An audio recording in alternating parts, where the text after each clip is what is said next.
Certainly a frightening scene that unfolded in Portland this weekend. Conservative journalist Andy Ngo suffered a brain hemorrhage after being attacked while he was covering an Antifa protest. There he is in the middle of that horrible video.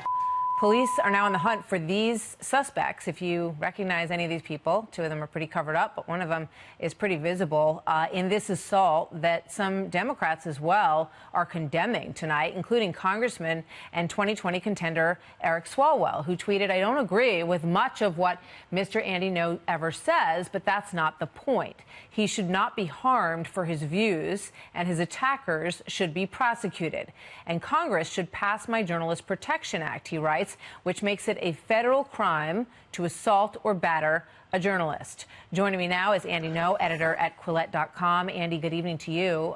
First of all, how are you doing tonight, and what is the doctor saying about your brain hemorrhage? I'm going to be dealing with some memory issues for up to 6 months, and the more that I try to return to my regular activities, I notice that I'm having some difficulties with speaking in a normal way. And what does your doctor attribute that to? Because, you know, in terms of how were you assaulted in these injuries? We're watching this horrific video. The mob that attacked me with weapons used gloves that had fiberglass material on the knuckles. So these weren't just bare-handed fists going to my head and my face. They were harder. They were weapons with the aid of these gloves.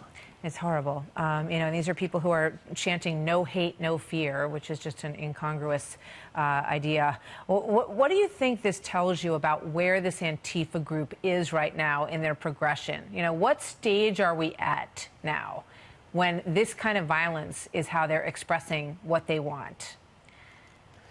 The Portland police say they don't intervene. All the times that I plead for help when I'm getting menaced and assaulted within eyesight of the police, and they say they don't do it because they don't want to incite the crowd. My response is that what's inciting the crowd and empowering them and emboldening them to do more and more is the inaction of the police, because they know that they can attack people with impunity, literally within footsteps of the police precinct in downtown, and not face consequences. I heard you say you just kept wondering, where are the police? Because you knew that those, you know, the municipalities were right around you. It's awful what happened to you. Just quickly before I let you go, Andy, and we hope that you continue to improve. Are you going to sue the city? Are you going to sue the police there for not protecting you? I'm taking this an hour at a time right now. My strongest desire is to see justice happen. I want to see those who attacked me and aided those who attacked me to be held responsible. Andy Ngo, thank you very much for being here.